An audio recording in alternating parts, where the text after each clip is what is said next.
قبل ما نبدأ الفيديو ده لازم تصلي على النبي وتدعي لإخواتنا الفلسطينيين إن ربنا ينصرهم. وتعالى نفتكر آخر حاجة حصلت في الفيديو اللي فات على السريع، لما بارك قدر بأعجوبة يفهم قوته ويسيطر عليها. واوعى تكون مفكر كده إن ده حصل بسهولة، ده كان في حتة صراع قوي جدا جوه بارك. وبنعرف كمان ان موجود دلوقتي داخل بارك 3 اسلحة، الخنجر القديم والسيف بتاع سيون والسيف الجديد اللي لسه حصل عليه. المهم يعني بعد ما بارك بيفهم قوته بيخرج من الفضاء بتاعه، ساعتها بتجري عليه فلادي وبتقول له مالك يا بارك، انت هيجن جنونك تاني ولا ايه؟ استناني انا جاي الحقك. لكنه بيقول لها لا لا لا ما تخافيش انا تمام، وبيثبت لها انه تمام لما بيستدعي الوحش العظمي وبيقدر يغلفه بالقوة اللي حصل عليها ويعمل عنده أجنحة. وبيعرف فيلادي إنه لازم يتوجه لمدينة يانج دلوقتي حالا علشان ينقذ سيون، لأن لو كيم عمل فيها أي حاجة وربنا لفشخه. فبتخرج هالة مصاصة الدماء من فيلادي وبتقول له رجلي على رجلك، وبيصعد على ظهر التنين هو وفيلادي متجهين لمدينة يانج. طبعا يعني لو فاتك أي حاجة ارجع شوفها في الفيديو اللي فات. على الجانب الآخر بنروح لمكان الجراد منتشر فيه، وبيكون في واحد بيحاول يستخبى منهم. حرفيا هو دلوقتي في موقف لا يحسد عليه، واللي بيستعد بسيفه كده وبتكون كلماته الأخيرة كان نفسي أشوفك مرة تانية قبل ما أموت يا أنسة سيون. الله يخرب بيتك انت مين يا ابني؟ المهم على طول بيندفع بكل سرعته ناحية الجراد ده، وبينما هو بيهجم عليهم بنعرف انه لما دخل العالم السفلي ما أثرش فيه بأي حاجة، ده حتى الإيديا بتاعته ما اتغيرتش أو زادت قوتها بسبب انه ما كانش عنده أي مشاكل، وده لأن أصلا عنده الموهبة وكان قوي قبل ما يدخل العالم السفلي. وبسبب اللي هو فيه ده بقى انه طول عمره ما تعرضش لأي صدمة تأثر عليه، وغالبا هو أول شخص هرب من العالم السفلي. فبناء عليه دلوقتي هو بيقاتل الوحوش دي بكل قوته، بيعمل أي حاجة علشان يفضل على قيد الحياة. وفجأة وهو بيفكر بيتعرض لهجوم قوي جدا من الجراد، وبسبب الضربة دي بيطير بعيد. أول ما بيقع على الأرض بيقول شكل نهاية مسيرتي النهاردة، وبيكون واقف قدامه عدد كبير جدا من الجراد، وبيقول في آخر لحظات حياتي بفكر فيك يا بارك. فجأة بتخرج قوة من السيف بتاعه وبيتجمع المطر حواليه، فبيكون مش مصدق ومش عارف ايه اللي بيحصل اصلا. اكيد اللي بيحصل ده بسبب اني فكرت في بارك. فبيمسك سيفه تاني ويستعد للهجوم عليهم، وبيقول شكل وقت موتي لسه ما جاش، وباستخدام هالة السيف ده يهجم يخلص عليهم كلهم.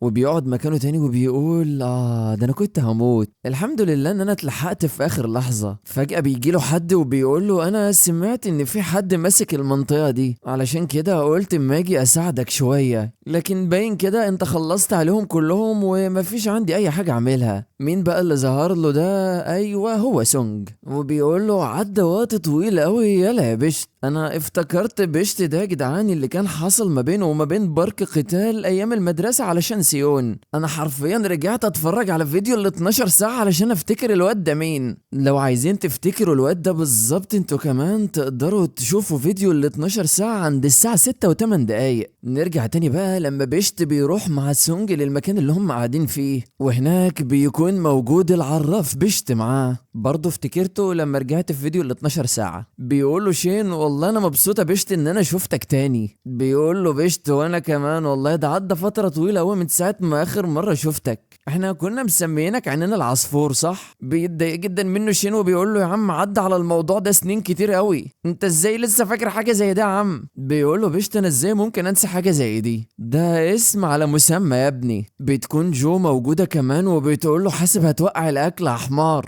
ما تتعصبش كده قوي يعني عشان بيقول لك يعني انا العصفور. بيقاطعهم سونج وبيقول لهم بس خلاص انت وهو، قول لي بقى بيشت انت ليه رجعت من موطنك وجيت على هنا؟ بيقول له بيشت بصراحة وجهتي اني كنت رايح يانج. بيتصدم سونج وبيقول له لوحدك؟ بيرد عليه ويقول له بصراحة انا ما كنتش لوحدي لما مشيت من مدينتي، بس انا الوحيد اللي قدرت اوصل كل ده. بيقول له سونج ياه ده انت عديت بحاجات كتير قوي، احنا برضو فقدنا كتير قوي من صحابنا، وواجهنا كيم والوحوش التلاتة وما قدرناش نصمد قدامهم. الخوف حطمنا وما تبقاش مننا غير بتاع 30 شخص ولا حاجة. بيقول شين ومش بس كده، وكمان واحنا بننسحب اخواتنا في فرقة الزومبي تم القبض عليهم. لو كان كيم بس هو اللي قدامنا كان زماننا قدرنا نقف قدامه، انما الفكرة انه كان معاه ايدي النمر في صفه. بيقوله بيشت معنى الكلام ده انك تقدر تقاتل كيم لوحدك؟ بيقوله اه اقدر. بيرد عليه القوة القتالية اللي انا شفتها من كيم كانت بصراحة لا تقارن يا سونج. بيقوله قوة كيم مش زي قوة الوحوش اللي معاه، لو على قد كيم بس فانا اقدر اقف قدامه وقدام 10 زيه. بيقوله بيشت بصراحة لو كان اي حد تاني بيقول الكلام ده انا ما كنتش هصدقه، انما طالما خارج منك انت فانا عمري ما هكذبك. المهم يعني بتخطط تعمل ايه دلوقتي؟ بيقول له سونج بصراحة بخطط اني اروح انقذ اعضائنا الاسرى اللي موجودين في يانج. بيقول له بيشت يا الموضوع ده متهور جدا يا سونج. بيقول له سونج رغم خطورتها الا اننا لازم نعملها. بيسأل بيشت سونج عن سيون وبيقول له صحيح هي فين؟ بيقول له سونج انا شفتها من فترة وكانت بتدور على بارك. بيقول له طب وده معناه ايه يا سونج؟ بيرد عليه ويقول له غالبا كده بارك لسه مرجعش من جحيم الامراض العقلية. بيتشجع شين وبيقول لهم يا جدعان انا متاكد ان القائد بارك هيقدر انه يتجاوزها، ادوا بس الموضوع شويه وقت. بيقول له سونج فعلا دي حقيقه انا متاكد منها، حتى جو بتقول انا عارفه بارك كويس ومتاكده انه هيرجع. بيذهل بيشت وبيقول هم ازاي واثقين فيه قوي كده؟ يخرب بيت جمدانك يا بارك،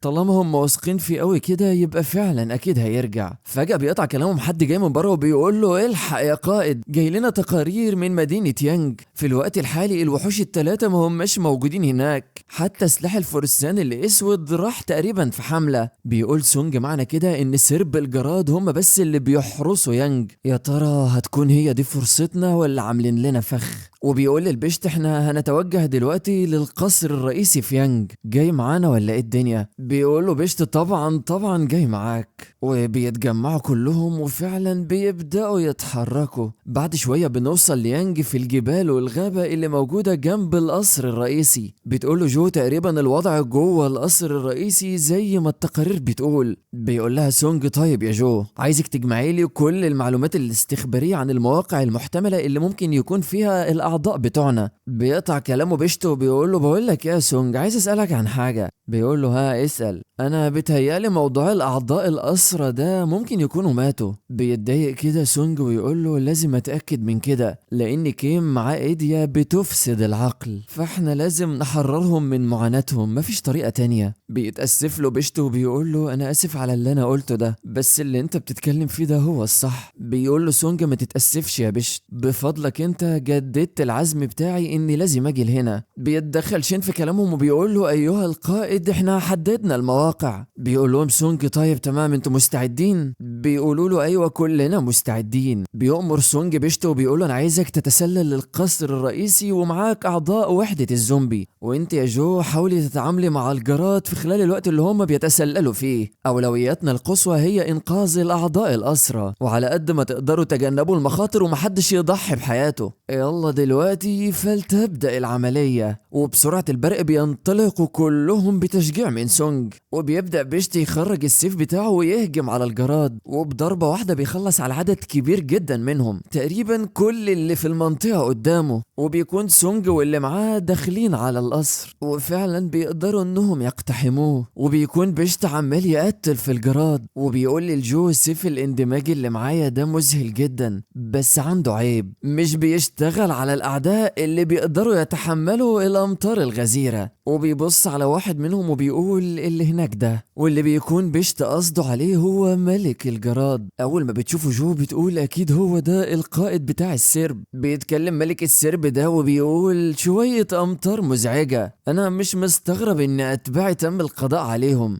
وبيضحك ضحك هستيري وبيقول بس ده حبيبي مش هيأثر فيا، هتعمل ايه بقى دلوقتي حلو. على الجانب الاخر بندخل للقصر الرئاسي في سجن تحت الارض، وبيكون كيم نازل للسجن ده وبيلاقي فوضى كبيرة جدا في المكان، وسيون هي اللي عاملة الفوضى دي. فبتقول له سيون اول ما بتشوفه انت لسه شفت فوضى؟ انا لسه ما عملتش حاجة. بيقول لها كيم برضه كل مرة نفس نبرة الغرور اللي عندك، صدقيني انت اللي هتندمي في الاخر. وبيستعد للهجوم عليها وبيقول لها صدقينك بنت مزعجة. فبتقرب منه هي كمان وبتصد الهجوم بتاعه. بعد ما بتصده بتقول له كل اللي انت بتقوله ده مش هيجيب سكة معايا. فبيتضايق وبيقول يخرب بيت السيف اللي معاكي ده، انا فاكره من ايام البنك وهو سيف مزعج. بتقول له سيون انت السبب علشان ما تخلصتش من السيف المزعج ده من زمان. بتبص سيون وراها وبتتفاجئ ان اصحاب بارك من فريق الزومبي بدأوا يفوقوا ويرجعوا لرشدهم. فبيقول لها كيم ده حتى اللي انا حولتهم لمجانين رجعوا تاني. الظاهر عليا كده ان انا كنت مهمل معاكي، بقالي شوية سايبك وانتي بتتعدي حدودك بقالك شوية ايام.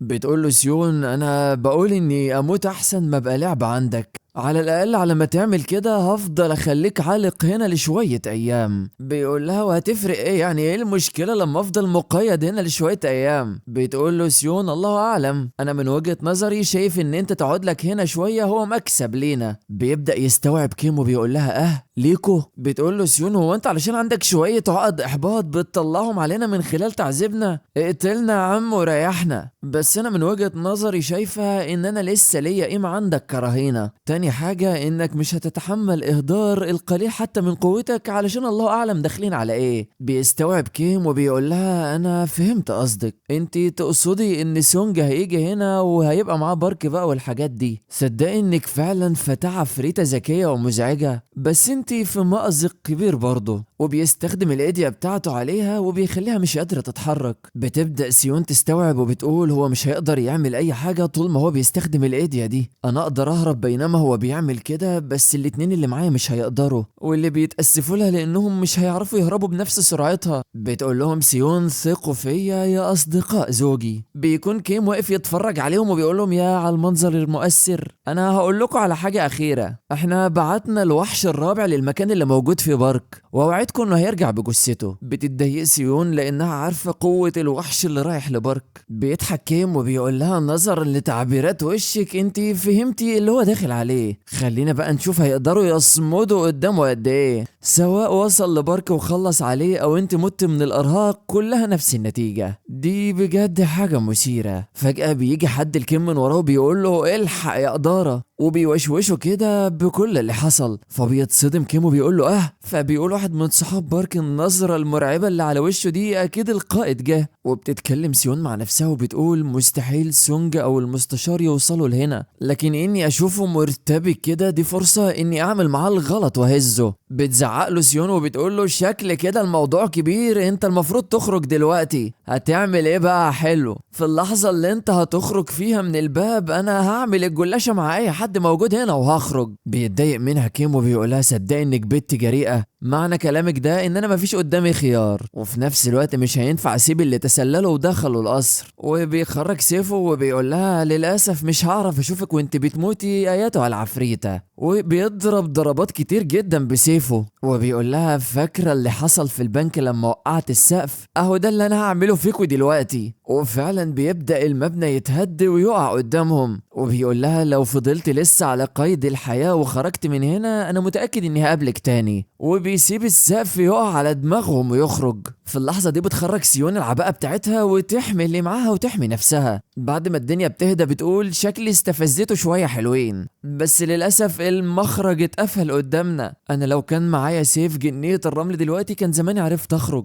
بس ده مش وقت الندم. لو فعلا في حد من اتباعنا موجود بره لازم نخرج وننضم ليهم قبل فوات الاوان. بتلاقي سيون الاتنين صحاب بارك بيقولوا لها سيدتي احنا هنقدر نعملها، احنا النوع ده من العمل الشاق هو تخصص وحدة الزومبي. وبيبدأوا يخرجوا طاقتهم علشان يحوشوا السقف اللي وقع، لكنهم بيتفاجئوا ان الايديا بتاعتهم اتغيرت وان في ايديهم خنجر. بتقول لهم سيون للاسف انتوا مش هتعرفوا تستخدموا الايديا بتاعتكم لان لسه في عندكم تلوث عقلي بسبب اللي حصل لكم. ابعدوا انتوا على جنب وانا هعملها. لكنهم فجأة بيتعصبوا وبيصروا انهم لازم يروحوا يحوشوا هم الطوب، وبيقعدوا يضربوا في الحاجز الصخر ده بدون اي فايدة. وبتقول لهم هي يا جدعان اسمعوا الكلام مش هتعرفوا، انا فاهمة مشاعركم واللي انتوا عايزين تساعدوا بيه. بيقول لها واحد منهم: فاكرة يا سيدتي لما وقعنا في فخ الراجل ده اللي اسمه كيم وهجمنا عليكي انت وبارك؟ بتقول لهم: ايوه، وفي نفس الوقت برضو انا عملت معاكم الغلط. بيقولوا لها: بصراحة احنا كنا عايزين نبقى زي القبطان بارك، بس مش الايديا بتاعته اللي كنا عايزين نقلدها، احنا كان كل هدفنا نقلد روحه وقوته اللي ما بتلينش ابدا، علشان كده والله ما نستسلم. وبيشجعوا نفسهم تاني وبيحاولوا يكسروا الحاجز الصخري، وفجأة بتشع الايديا بتاعتهم، وفجأة شكل الخنجر بتاعهم بيتغير لونه، وبيتحولوا فجأة لأدوات مفيدة وأقوى طبعا من الخنجر. بتفرح سيون وبتقول لهم: قوتكم العقلية بدأت ترجع. فبيرتعشوا من كتر الحماس وبيبدأوا يهجموا على الحاجز الصخري، وبيقولوا: هو ده الوقت ان احنا نتعمق في الجدار، حرفيا احنا مفيش اي حاجة هتقف قدامنا. ساعتها بتوقف سيون بتتفرج عليهم وهي مندهشة بيهم، وبتقول: بجد يا بارك انت بتقدر تغير كل اللي حواليك. في نفس اللحظة دي بنخرج بره القصر عند ملك الجراد، واللي بيكون بيشت وجو واقفين قدامه، واللي بيقول لهم: ابدأ بقى بمين فيكم انتوا الاتنين؟ بيقولوا: بيشت مش هتعرف تعمل حاجة، ده انت مجرد حشرة يلا. بيقولوا: ملك الجراد سيف الاندماج اللي معاك ده هجماته واسعة النطاق عجبني، بس للأسف هو مش هيبقى ند ليا. وبيرفع ايده كده وبيمتص القوة من كل اتباعه من الجراد اللي ميتين، وبتبدأ الهالة دي تزيد من قوته لحد ما بتوصل ل 369,000. فبتتصدم جو وبتقول: يا نهار ابيض، الوقت ده بياكل الجراد وبيزيد قوته اضعاف مضاعفة. بس فجأة بتحصل له حاجة غريبة جدا وبيقع على وشه مش قادر يقف. فبيبص فوق وبيقول: هو انا ليه المطر بيقع عليا وبيأثر فيا؟ ولا انت حيالك رخيصة هلا اللي اسمك بشت؟ بس كل اللي انا هعمله اني هبعد بس من البؤرة اللي بتعرض فيها للهجوم. لكنه اول ما بيبعد المية بتيجي فوق دماغه وبتوقعه تاني على الارض. فبيقوله ملك الجراد: حلفك الحظ مرة والتانية وقدرت تحرك نقطة الهدف عليا، بس صدقني انت مش هتعرف تعمل كده تاني. وبيتحرك بسرعة من المكان اللي بيتعرض فيه للهجوم، واول ما بيتحرك بيلاحقوا الهجوم برضه ويوقعوا على وشه، وبيتحرك تاني وتالت وبيفضل يتضرب مرة واتنين وتلاتة لحد ما بيجيب اخره، اللي هو: يا عم ارحم امي بقى. بعد ما بيجيب اخره بيقول له: انت ازاي يا واخد انت تنبأت بحركاتي كلها؟ بيضحك بيشت ويقول له: انا ممكن فقدت الايديا بتاعتي، بس خبراتي المتراكمة وانجازاتي لسه ما اختفتش. بيتضايق جدا منه وبيقول له: تصدق انك مزعج يالا يا سرب الجراد، ايه جيموا عليه، خلصوا عليه دلوقتي حالا. بتقف بقى قدام سرب الجراد ده جو وباقي اعضاء فريق الزومبي، وبتبدأ تتصدى ليهم وبتقول له: ما تقلقش، طول ما انا موجودة مفيش اي حشرة فيهم هتقرب لك. وفعلا بيبدأ سرب الجراد ده يهجم عليهم، وبيحاولوا انهم يكسروا درع الحماية اللي جو عاملاه لكنهم مش بيعرفوا، وبيقعد اعضاء فريق الزومبي يضربوا فيهم. فبيقف بيشت قدام ملك الجراد وبيقول له: ها ايه رأيك بقى في اللي بيحصل ده؟ قول لي كده هتعمل ايه؟ طبعا ملك الجراد بيجز على اسنانه اللي هو: وربنا لو جيت تحت رجلي لافعصك. وبيزعق وبتنفجر منه قوة بتفضي كل المكان تحتهم، وبيبدأ بيشت وجو وكل الأعضاء اللي معاهم يسقطوا لتحت، وكأن في حفرة ضخمة جدا هما مش شايفين نهايتها اتفتحت تحتهم. بيقف على قمتها ملك الجراد وبيقول له: ها قول لي بقى، عاجبك كده الموقف اللي انت محطوط فيه؟ في نفس الوقت ده داخل سجن القصر بيوصل سونج واللي معاه، واللي بيكونوا منبهرين ان في مكان اصلا زي ده موجود تحت الارض. اللي موجود تحت الارض ده زنزانة من العصور الوسطى. بيقول لهم سونج: اسكتوا بقى وبطلوا كلام وكله يركز في الطريق، ممكن يطلع لنا اي وحش واحنا ماشيين. بيقول لهم شين: ما تقلقوش، كده كده انتوا عارفين قدراتي، مفيش حد هيقدر يقف قدامي. فجأة بيبص قدامه بيقول: يا دي النيل، انا لسه ملحقتش حتى اخلص كلامي، في قدامنا اعداء هناك هم شكلهم كتير. لما بنشوفهم بقى بيطلعوا فعلا زومبي حقيقيين. بيهاجم سونج وبيقول لهم كله يضرب الايديا بتاعته ويخلص عليهم، وفعلا بيبداوا يخلصوا عليهم بسرعة، وفي خلال لحظات بيكونوا مخلصين عليهم. فبيقول شين زي ما هو متوقع من الرئيس سونج: كده كده عارفين ان انت جامد يعني يا سونج. وبيندفع الباقيين يضربوا بقية عدد الزومبي اللي موجود، لدرجة ان في زومبي من الزومبيات دي بيقول له: يا عم انت بتضربني جامد كده ليه؟ فبيقف مصدوم وهو مش مصدق ان الزومبي ممكن يتكلم. لكن ساعتها بيتدخل سونج ويدافع عنه وبيقول له: ما تظهرش رحمة لأي حد، للأسف احنا مش هينفع نرجعهم بشر تاني، لازم نقتلهم ونرحمهم من معاناتهم. طبعا بيكون متضايق جدا اللي هو احنا فعلا مش هنقدر نعمل اي حاجة، وبيندفع وبكل بكل قوتهم علشان يخلصوا الزومبي دول من معاناتهم. وبيشجعهم شين وبيقول هم دول اعضاء الزومبي اللي بجد، احنا اللي هنسحق كيم وكل الشياطين وملك الشياطين كمان. فما بيلحقش برضه يكمل الكلمة وبيظهر ورا كيم. انا شايف بقى انك تقفل بقك وتسكت خالص. وبيكون كيم رافع عليه الساطور اللي هو ولا انا هشقك نصان. في اللحظة دي بيتدخل سونج بكل عظمة ويحوش شين ويمسك كمان ايد كيم قبل ما يخلص على صاحبه. فبيشكره طبعا شين. ساعتها بيقول له سونج ارجع انت وكل اللي معاك. بيتريق عليه كيم وبيقول له ايه ده انت سونج، ازاي جاي توريني وشك بعد ما ضربتك اخر مرة قابلتك فيها؟ شكلك كده جاي لي وعايز تتضرب تاني. بتخرج الهالة من سونج وبيقول له انا فعلا هربت المرة اللي فاتت، بس النهاردة وربنا لك كسر لك عظم وشك. فكلمة سر الفيديو ده هي سونج علشان هنشوف منه عظمة اليومين الجايين، وكمان بارك اللي هيوصل لهنا ان شاء الله في الفيديو الجاي. تابع بقى الحكاية واوعى تنسى تعمل لايك علشان في احداث طرش جامدة جدا نازلة الفترة الجاية. وشكر خاص طبعا لاخواتي المنتسبين في القناة اللي فضلوا يدعموها حتى وانا مش بنزل. سبحان الله وبحمده سبحان الله العظيم. كان معكم اخوكم الملخص الفشيخ، ويلا تشاو.